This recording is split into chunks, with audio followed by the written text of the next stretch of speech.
예, 오늘 시편 144편 전체 말씀으로요. 주를 자기 하나님으로 삼는 사람, 주를 자기 하나님으로 삼는 사람이라는 제목으로 말씀을 잠시 나누겠습니다. 여러분, 장돌뱅이라고 많이 들어봐서 보신 단어죠. 장돌뱅이. 제가 장돌뱅이 하면 느낌은 있는데 정확하게 무슨 뜻인가 하고 오늘 잠깐 찾아봤더니 말 그대로 여러 장, 옛날에 장이 열렸잖아요. 장이 열릴 때마다 여러 장을 돌아다니면서 물건을 파는 장사꾼. 이 장돌뱅이더라고요. 왜 제가 장돌뱅이를 지금 언급을 하냐면, 이런 말이 있습니다. 넥타이 맨 사람은 장돌뱅이를 절대 못 이긴다. 들어보셨습니까? 예전부터 우리나라에 있는 어떤 속담까지는 아니지만 흔히 전해 내려오는 말 같던데, 저는 예전에 나이가 좀 지긋하신 어떤 형제님께 들었던 말인데요. 넥타이 맨 사람은 장돌뱅이를 못 이긴대요. 어떤 분쟁이 일어나면요, 넥타이 맨 사람이 있고 장돌뱅이가 있는데, 넥타이 맨 사람은 무엇을 말하냐면 신사적으로 정직하게 분쟁을 해결하고 싸우고자 하는 사람을 말하고요. 장돌뱅이는 수단과 방법을 가리지 않고 비겁하게 계략도 쓰고 공작도 해대며 어떻게든 이기고야 마는 그런 사람을 가리킵니다.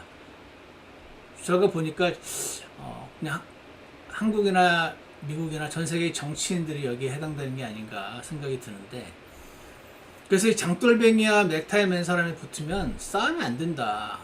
반드시 넥타이 맨 사람이 진다. 왜냐면 장돌뱅이는 법을 어기고 거짓말도 퍼뜨리고 비방도 하고 여론전을 펼쳐서 사람들에게 가짜 소문을 퍼뜨려서 저 사람 나쁜 사람이라는 것도 막 하고, 그래서 우리 교회는 그런 분이 안 계시긴 하지만 때로는 교회 안에도 이제 이런 장돌뱅이 같은 분들이 계시기 때문에 어떤 사람의 명성을 훼손하기 위해서 교회 안에서도 교회 사람들에게 자기에게 유리한 이야기를 살금살금 퍼뜨리기도 하기도 하죠. 그래서 이 장돌뱅이와 분쟁이 생겼을 때 이 장돌뱅이를 이기려면요, 제가 방법을 생각을 해봤어요. 이 장돌뱅이를 이기는 방법은 1번, 나도 장돌뱅이가 되는 겁니다. 넥타이 버리고 이거는 안 되지, 저런 건 너무 나쁜 짓이, 그건 하나님 말씀에 위배되는 거지라는 거 다 팽개치고 일단 나도 장돌뱅이가 되어서 저 사람이 먼저 복을 어겼으니 나도 그럼 함께 갈 거야 라고 하는 방법. 그래서 싸워 이기는 방법. 또 하나는 지혜롭게 대처하면서 이 상황을 피할 길을 열어주시기를 기도하는 법. 비슷한 건데 세 번째는 지혜롭게 대처하면서 기적적으로 이 상황을 해결해 주시기를 기다리면서 기도하는 법. 예를 들어서 그 사람이 죽으면 되잖아요. 사고로 죽기를 기도하는 건 아닌데, 그가 갑자기 어디로 이사를 갈 수도 있고요. 회사를 옮길 수도 있는 거죠. 그렇지 않으면은 정상적인 방법으로 상식이 통하지 않는 이 장사꾼을 이기는 방법은 없다고 말씀하시던 어떤 형제님을 제가 떠올리면서,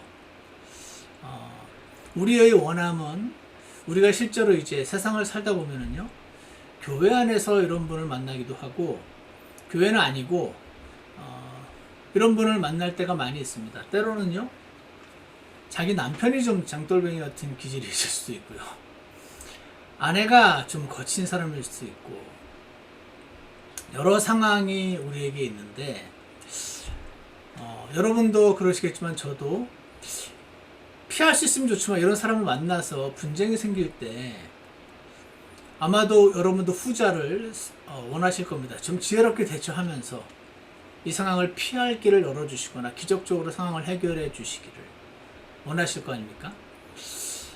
근데 오늘 제가 이제 이 시편 144편 말씀을 보니까 여기 144편 맨 마지막 절 보시면요, 15절에 그러한 처지에 있는 그 백성은 행복하니 참으로 주를 자기 하나님으로 삼는 그 백성은 행복하니이다. 오늘 이 말씀이 이 그러한 처지에 있는이라는 그것이 가리키는 것이 바로 144편 1절부터 14절까지 전체를 가리키는데, 한마디로 말하면 굉장히 상대하기 어려운 장돌뱅이 같은 상대를 지금 다윗이 만났는데 하나님께서 그 상황을 피할 길을 열어주시고, 원래 나는 그 사람처럼 그렇게 계략이 많지도 않은데 나 같으면은 그렇게 말하지 못하고 나 같으면 그렇게 싸울 수 없는 사람임에도 불구하고 하나님 나에게 지혜를 주셔서 그를 잘 대처해 가게 해주시고, 이런 온갖 정말 기적과도 같이 이런 사람을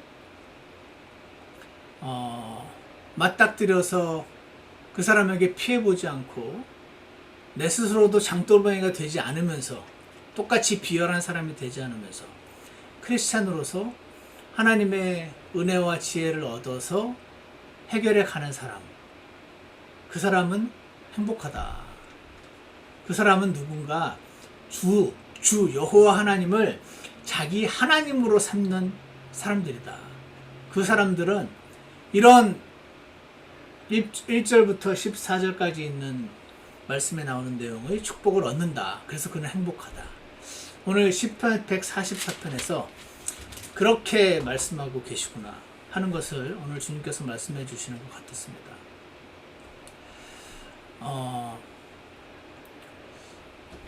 여러분은 그런 경험을 해보셨는지 모르겠지만, 예를 들어서 어떤 분이 사업을 같이, 잠시만요.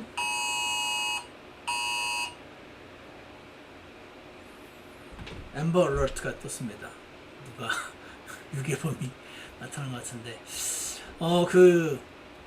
그런 경우 많이 있죠. 뉴스나 그 신문 같은 데 보면은 함께 두 사람이 동업을 하다가 두 사람 사이가 틀어져 가지고요, 한 사람이 이제 동업자가 아니라 에너미로서 나를 고소하고 내 재산을 뺏으려고 달려들 때가 있어요. 말이 안 통하는 사람이 있는 경우가 많죠. 그때 나도 맞고소를 하고 싸우는 수밖에, 그렇지 않으면 온 재산을 다 빼앗기는 상황, 그런 경우도 있을 수가 있고요. 함께 서로 사랑해서 결혼을 했는데, 그래서 함께 한참 살던 남편이 무슨 사건을 계기로 나를 적을 공격하듯이 공격해야 될 때도 있고, 아내가 장돌뱅이처럼 구는 것을 느낄 때도 있고, 나를 위해서 수고해주고 헌신해준다고 생각했던 저 목사님이, 저 집사님이, 저 자매님이 너무나 실망스러운 모습을 하면서 나를 괴롭힐 때도 있고. 그래서 우리가 삶을 살다 보면은요, 내 삶에는 넥타이 맨 사람들과 아름답게 분쟁을 해결하며 살고 싶은데 왜 이렇게 거칠고 강한 장돌뱅이 같은 강한 사람들이 많은지 모르겠어요. 그래서 그런 상황에서 감당하기 어려운 사람들을 만나고 감당하기 어려운 상황을 만날 때, 그래서 우리는 그때 하나님의 능력과 지혜를 받아서 잘 이겨내고 싶죠. 그래서 그리스도인답게 주님의 능력을 힘입어서 이 상황을 헤쳐나가고 싶은 저와 여러분에게 하나님께서 오늘 주시는 말씀을 우리가 한번 살펴보려고 합니다. 자, 그러면요, 1절을 한번 보세요. 1절을 보시면 나의 힘이 되신 주를 찬송할지어다.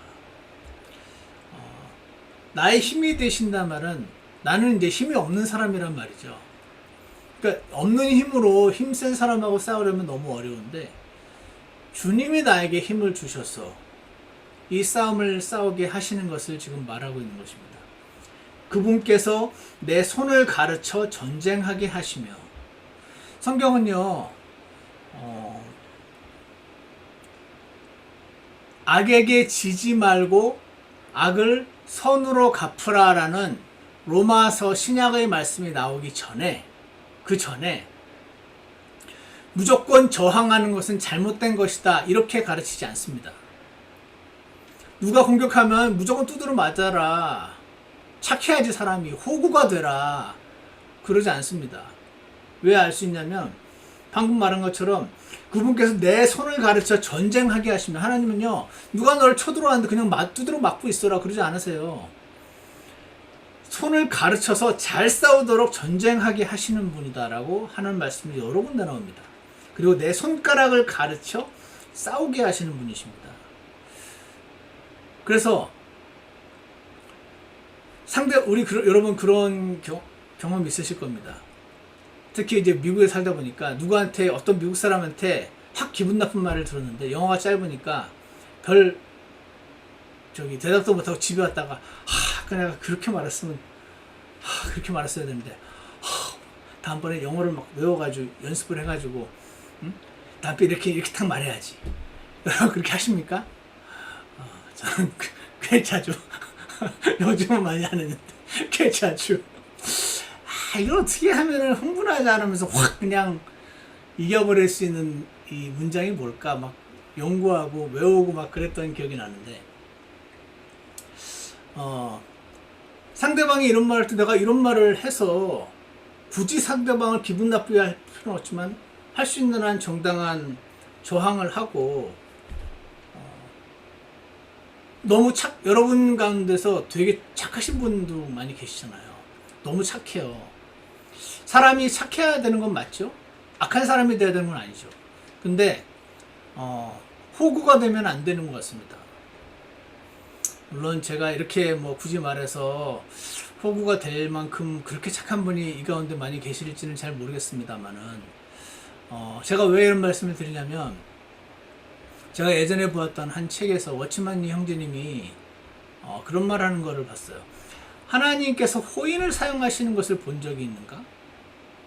하나님은 당신이 호인이 되기를 원하지 않으신다. 하나님의 뜻에 절대적으로 따르는 자가 되길 원하시지 호인이 되길 원하지 않으신다. 그런 말을 제가 보면서 굉장히 인상적이었던 기억이 있습니다. 그래서요, 나의 힘이 되어주시고 나에게 지혜를 주시고 힘을 주셔서 전쟁을 하게 하시고 손가락을 가르쳐 싸우게 하시고, 이런 말 들었을 때 딱 이런 말도 할 수 있어서 이 거친 세상에서 잘 맞서 싸우면서 살 수 있게 해주시는 거죠. 나는 잘 못하는데 누가요? 하나님이 이렇게 해주시는 축복. 주 여호와 하나님을 자기 하나님으로 삼았을 때 이런 것도 해주시고요. 2절 보시면 그분은 나의 선함이시오, 나의 요새시오, 나의 높은 망대시오. 요새는 적이 아무리 화살을 공격해도 그 화살이 미치지 못하는 튼튼하고 안전한 그런 요새잖아요. 그 안에만 들어가 있으면 안전한 거죠. 대적이 나를 공격하고 나를 쓰러뜨리려고 하고 나를 밀어내려고 하고 무너뜨리려고 하지만 나는 그 사람을 맞서서 그 상황을 맞서 싸울 수 있는 능력과 지혜가 없지만, 주 하나님을, 여호와 하나님을 자기 힘으로 삼는 사람은 하나님께서 그 안으로 들어오게 하시고 내가 잘 못 싸울 때도 나를 보호해 주신다. 너무 좋겠죠. 그런 축복을 주신다는 겁니다. 3절 보세요. 주여 사람이 무엇이기에 주께서 그를 알아주시나이까? 혹은 사람의 아들이 무엇이기에 주께서 그를 중히 여기시나이까? 사람은 헛된 것과 같고 그의 날들은 지나가는 그림자와 같으니이다. 여러분, 이런 고백이 언제 나오는지 아십니까? 이런 고백은요, 이 악한 상황이 지나고 나서 하나님께서 나를 그때 이렇게 될 수도 있었네, 큰일 날 뻔했네, 근데도 이렇게 해주셨네, 이뿐 아니라 이것도 이렇게 통과하게 해주셨네, 넘어지지 않고, 그때는 너무 어렵게만 했는데 지나고 보니까 이렇게 해주셨네. 내가 뭐라고, 사람이 헛된데, 내가 죄로 가득한 사람인데 내가 뭐라고 나 같은 사람을 이렇게까지 선대하시나.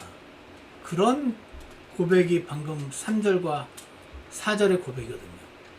이 고백은 막 하나님의 손길을 이렇게 실제로 감지할 때 느껴지는 그 감격을 말하죠. 주를 하나님으로 삼으면 이런 감격의 고백을 하게 되는 날이 온다는 것이죠. 5절과 6절 보세요. 오 주여 주의 하늘들을 휘시고 내려오시며 산들에 손을 대사 그것들이 연기를 내게 하소서. 번개를 내보내사 그들을 흩으시며 주의 화살들을 쏘아 그들을 멸하소서. 이건 무슨 그 싸움 잘하는 사람들 나오는 영화 어벤져스 같은데 주인공이 하늘을 휘어서 쫙 타고 내려와가지고 번개를 내보내고 주의 화살들을 쏘가지고 대적들을 물리치는 지금 그런 장면을 묘사하고 있죠. 이 말씀을 보면 주 하나님을 자신의 하나님으로 삼던 백성에게는 그 어떤 강한 대적이 와도 문제가 안 된다. 왜냐면 하나님께는 이기기가 너무 어려운 장돌뱅이가 없기 때문이다. 그렇게 말씀해 주시는 것으로 보입니다. 하늘을 휘시고 내려오시고 번개를 내보내시고 하면 나는 약해서 그를 대적할 수 없지만 하나님 이렇게 해주시면 얘기는 끝나는 거잖아요. 하나님에게는 이기기 너무 어려운 장돌뱅이가 없구나. 나는 넥타이 맨 사람으로 이기기 어려운 장돌뱅이가 너무 많은데 그렇구나. 7절 보시면은요. 위에서부터 주의 손을 보내서 나를 큰 물들과 낯선 자의 손에서 빼내어 건지소서. 주를 하나님으로 삼으면 큰 물이 막 홍수처럼 나를 집어삼키려고 닥치는 것 같을 때에도 큰 물들로부터 나를 빼내서 건져주시는구나. 그것을 볼 수가 있죠. 그리고 9절을 보십시오. 오 하나님이여 내가 주께 새 노래로 노래하며 비파와 시편금에 맞추어 노래로 주를 찬양하리이다. 주를 하나님으로 삼으면요 찬양이 내 입에서 나오게 해주시는 겁니다. 여러분 언제 찬양하십니까? 가끔 특송하실 때 물론 길자매님이 막 순서에 넣어가지고 그냥 하실 때도 있겠지만 때로는 하나님이 나한테 너무 감사한데 이 감사한 마음을 하나님께 찬양을 드리고 싶은데 물론 회중 찬양할 때도 할 수 있고 개인적으로 집에서도 찬양을 할 수 있지만 우리 교회에서 예배를 모일 때 특송을 하고 찬양을 하고 싶어지잖아요. 너무 감사하면은 감사 찬양을 하게 되죠. 너무 감사하면요 감사 헌금을 드리게도 돼요. 아주 돈이나 헌금에 인색한 사람도요 하나님의 은혜가 너무 크면 이 돈을 주님께 드리는 것이 아깝지 않은 마음의 상태, 주님께 찬양을 드리는 것이 너무나 합당한 마음의 상태, 그런 마음의 상태가 있을 때 너무 행복하죠. 주를 하나님으로 삼으면 이런 찬양을 하게 해준다는 겁니다. 10절을 보세요. 10절. 그분은 왕들에게 구원을 베푸시는 분이시오. 여러분 왕은요 세요. 근데요 아무리 왕이라 할지라도 그 왕보다 더 강한 왕 앞에서는 또 못 이기는 거죠. 그래서 왕들에게도 더 강한 왕으로부터 구원을 베푸시는 분이시다. 용사라도 내가 싸움을 잘해도 더 센 사람 앞에 서면 못 이기니까 그런 왕들에게도 용사에게도 구원을 베푸시는 분이시니 우리가 주를 자기 하나님으로 삼을 때 하나님께서 여러분이 강하시고 재물도 있으시고 여러 가지 축복을 많이 받으셔서 왕이나 용사 같을지라도 그래도 이 세상은요 여러분보다 더 강한 왕도 있고 더 강한 용사도 있기 때문에 주를 하나님으로 삼지 않은 자는 반드시 어느 순간에 불행해지는 때가 오는 것이죠. 12절을 보시면은요 그리하사 우리의 아들들은 어릴 때 다 자란 초목 같게 하시며, 제가 오늘 읽어보면서 우리 아들들이 어릴 때 다 자란 초목 같게 해달래요. 애들은 다 6학년인데 우리 애는 고3 등치가 되게 해주셔서 이런 거랑 비슷한 거죠. 그러면 뭐 무슨 야구할 때 축구할 때마다 우리 애가 잘할 거 아닙니까? 우리 아들들은 어릴 때 다살한 초목 같게 하시며 우리 딸들은 궁궐의 양식대로 빛나게 다듬은 모퉁이 돌 같게 하소서. 누구에게 이런 축복을 주신다는 겁니까? 내가 하나님을 나의 주로 삼을 때 우리 아들에게도 우리 딸에게도 이런 축복을 주신다. 그러니까 행복하겠죠. 13절요. 우리의 곡간들은 가득하며 온갖 종류의 것들을 담을 수 있게 하시며 우리의 양들은 우리의 거리에서 수천과 수만을 낳게 하소서.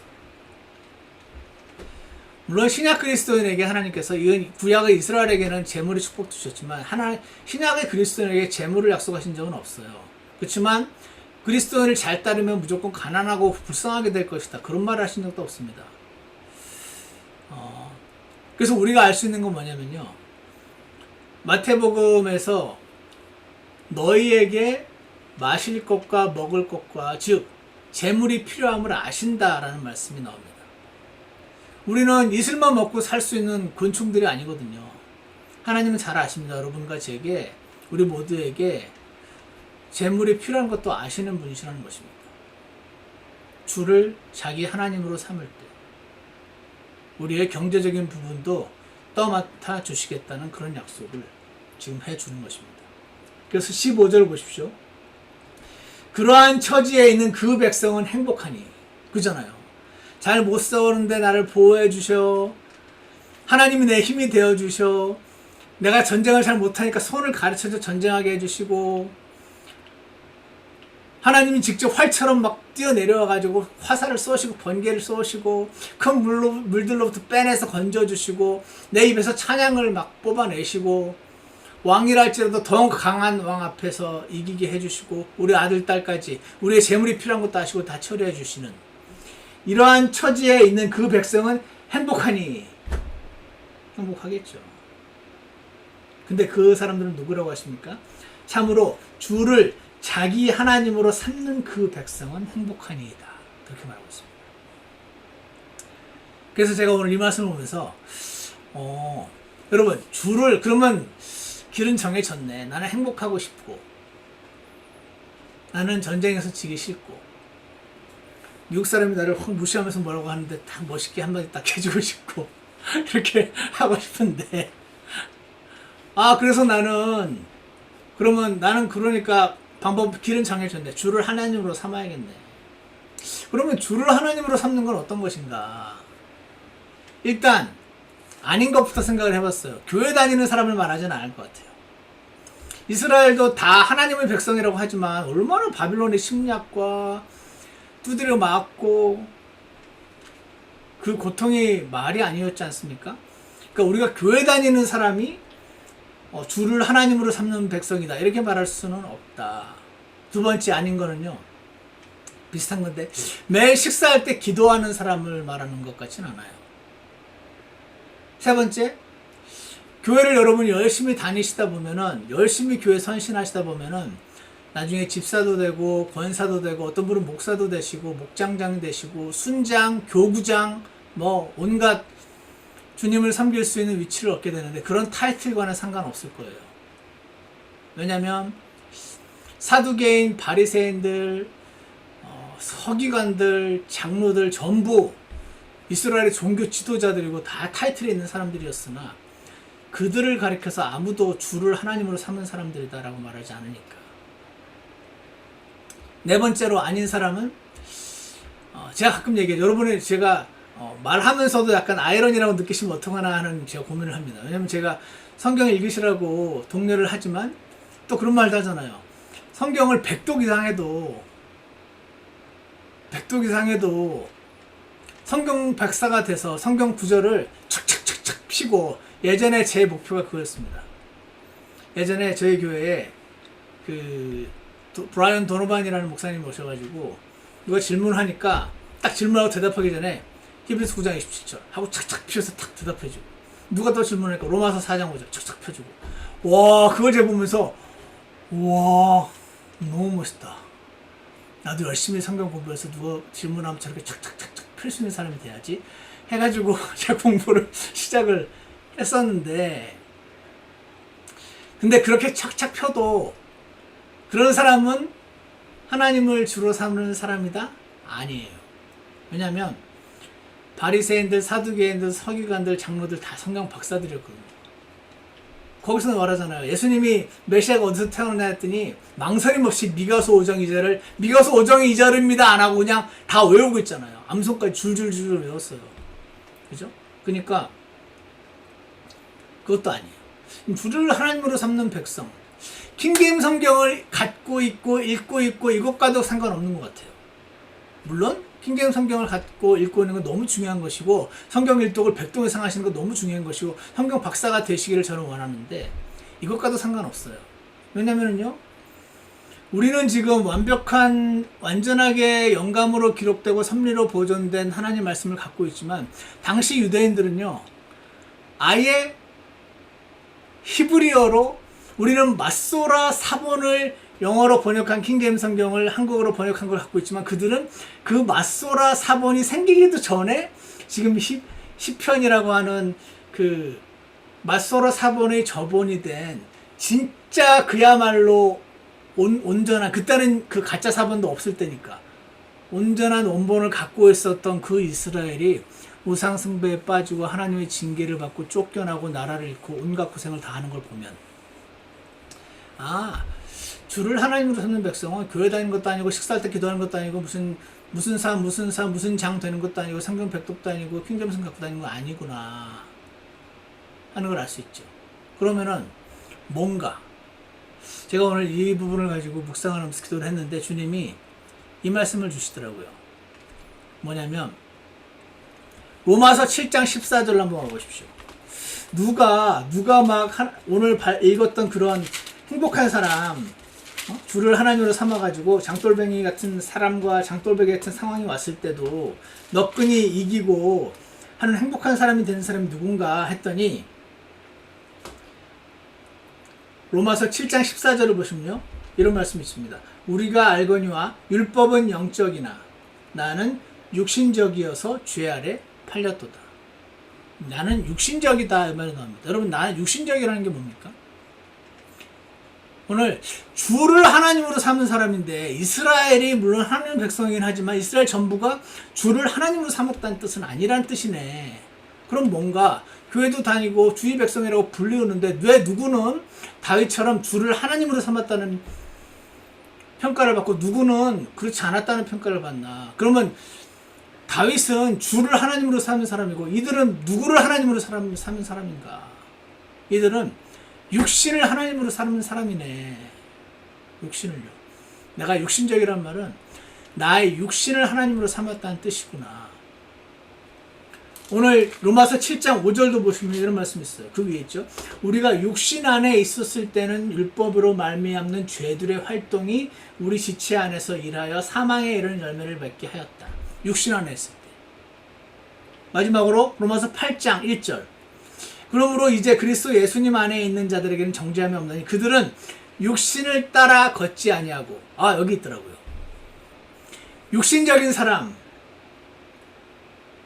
5절에 육신 안에 있는 사람은요, 로마서 8장 1절의 육신을 따라 걷는 사람이에요. 육신을 따라 걷는 사람이 자기 육신이 하나님의 사람인 거죠. 이걸 쉽게 말하면 자기가 하고 싶은 대로 하는 사람을 말한다고, 내 육신이 하고 싶은 대로 하는 사람을 말하는 거죠. 꼭 죄를 짓는 걸 말하는 게 아니에요. 내가 쉬고 싶으면 쉬고, 내가 공부하고 싶으면 공부하고, 내가 어디 가고 싶으면 내가 가고, 이게 자기 육신이 주인인 사람이 아니냐. 오늘 하나님께서 제게 이런 말씀을, 제가 오늘 이 말씀을 기도했더니, 야, 너부터 육신이 주인의 상태로 너무 사네. 하루 종일 육신이 쉬자 하면 쉬고, 육신이 놀자 하면 놀고, 육신이 책 보자 하면 책 보고, 그 생각에 하나님이 없는 거죠. 하나님이 주인이 안 되는 상황인 겁니다. 그래서 안 행복하다. 오늘 하나님께서 제게 그 말씀을 주시는 것 같습니다. 여러분, 여러분의 주인은 누구시죠? 여러분은 누구의 원함대로 살고 계신가요? 대부분의 사람의 주인은 자기 자신입니다. 자기 욕심. 자기가 하고 싶은 대로 합니다. 교회를 가고 싶을 때도, 안 가고 싶을 때도, 성경을 읽고 싶을 때도, 안 읽고 싶을 때도, 자기가 읽고 싶으면 읽고, 읽어야 되겠다고 생각하면 읽고, 안 읽고 싶으면 안 읽고, 쉬고 싶으면 쉬고. 이거네. 나의 주인은 나인 상태를 주님이 지금 손가락으로 짚으시는 거 아닌가. 많은 경우에 약간 비슷한 거지만 많은 사람의 주인은요, 보통 자신의 자식들입니다. 자식이 원하는 대로 다 해주니까요. 그러니까 누가 원하는 대로 하느냐에 따라서 그 사람이 주인인 것이라고 오늘 주님이 말씀하시는 것 같았습니다. 그래서 주 여호와 하나님을 나 말고 내 자식, 그러니까 내 가족도 중요하지만 나도 사실은 중요하죠. 하나님이 나에게 생명을 주셨는데 나를 귀하게 여겨야 되고 자식을 귀하게 여겨야 되고 내 아내를 귀하게 되고 다 맞는 말이죠. 그럼에도 불구하고 그런 자들은 그냥 육신을 따라 사는 사람이라고 하시고, 그래서 육신 안에 있으면서 얼마든지 성경 박사도 될 수 있고 박사학위도 딸 수 있고 목사도 할 수 있고 다 할 수 있다. 오늘 주님께서는 제게 이런 말씀을 하시는 것 같았습니다. 그래서 그러지 마. 그러니까 안 행복한 거야. 주 여호와 하나님을 하나님으로 삼아야 행복해. 오늘 하나님이 제게 그런 말씀을 주시는 것 같습니다. 여러분도 오늘 말씀을 읽으시면서 시편 144편에 여러분 솔직히 크리스찬인데 신실한데 물론 그 속을 들여다보면은 완벽한 사람이 어디 있겠습니까? 그 누구를 붙잡고 당신 오늘 왜 그랬어? 이렇게 물으면은 하나님 앞에서는 아멘 잘못했습니다 이렇게 나오는 게 정상입니다. 근데 사람 앞에서는 그러지 않았죠. 왜? 내가 무슨 일 했는데? 당신 내가 하루 종일 뭔지 봤어? 내 속을 들여다봤어? 당신 내가 누군지 알고 그렇게 말하는 거야? 이렇게 되지만 하나님 앞에는요, 우리가 하루 종일 아무리 완벽하게 살아도 하나님 뜻과 상관없이 범죄 가운데 살 수가 있기 때문에 우리가 아무리 온전하게 살아도 하나님께 책망받을 것이 없는 그런 상태의 삶은 불가능하지 할 것이라고 저는 확신합니다. 그런데 그럼에도 불구하고 하나님이 주를 자기 하나님으로 삼는 그 백성은 행복하다고. 그러니까 누가 안 행복하냐면 주님 말고 다른 어떤 것이 자기 하나님으로 삼아져 있는 백성이 안 행복하다고. 그래서 오늘 제가 기도했습니다. 주님, 저는 행복하고 싶습니다. 저는 장돌뱅이를 멋지게 이기고 싶고 어떤 상황이 왔을 때 주님의 능력을 힘입고 싶고 주님의 지혜를 힘입고 싶고 내 입에서는 찬양이 나오고 싶고 막 어떤 상황이 나를 물처럼 밀어닥칠 때 하나님께서 나를 기적처럼 건져주시기 원하고 지혜롭게 대처하기 원하고 그래서 나는 행복한 사람이고 싶습니다. 주님. 그러면 제 주인이 저 자신이 아니어야겠습니다. 주님, 제가 지금 쉴까요? 제가 지금 성경 읽을까요? 지금 내가 뭐 하기 원하시나요? 뭐 하기 원하시나요? 라고 물었는데 별 대답 없으시면 저 그럼 이거 합니다. 하루 종일 내가 내 하고 싶은 대로 사지 않고 주님과 교제하여 주님께 묻고 살면은 행복한 사람 될 수 있겠다. 이것이 매일매일 반복되고 매일매일 더 습관이 되는 사람은 더 성장하는 사람이 아닐까. 여러분 어떻게 생각하시나요? 오늘 시편 144편을 다시 한번 읽어보시고 여러분도 이 지금 다윗이 말하는 이런 행복한 사람 되기 원하신다면 주님, 저는 제 육신이 주인된 삶 말고 제 아내가 주인된 삶 말고 제 자식이 주인된 삶 말고 주님이 주인된 삶 감히 잘 못하겠지만 그래도 지금 저희가 소원합니다. 저를 한 단계 더 가까이 이끌어 주시옵소서. 그렇게 기도하셔서 진짜 주를 하나님으로 자기 하나님으로 삼으셔서 행복한 사람들 되셨으면 좋겠습니다. 그것이 주님의 뜻인 줄 확신합니다. 기도하겠습니다. 하나님 아버지, 오늘 시편 다윗의 고백을 통해서 어떤 사람이 행복한 사람인지, 어떤 사람이 주를 자기 하나님으로 삼은 사람인지 오늘 잠시 살펴보았습니다. 주님, 우리의 입은 아주 발달되어 있고 또 머리도 많이 발달되어 있지만 우리가 실제로 하나님 말씀을 듣고 순종하고 육신이 주인된 삶 말고 주님이 정말 주인된 삶을 사는 것이 참 어려움을 주님 앞에 고백합니다. 하지만 그럼에도 불구하고 주님, 저는 행복한 사람들 되기 원하고 주님 안에서 행복한 사람들 되기 원하오니 주님께서 저희를 긍휼히 여기셔서 하나님의 주인 되시는 삶, 매 순간마다 주님께 묻고 주님과 동행하는 삶 실제로 살게 될 수 있도록 주께서 축복하여 주시옵소서. 예수 그리스도 이름으로 기도드렸습니다. 아멘. 그러면은 우리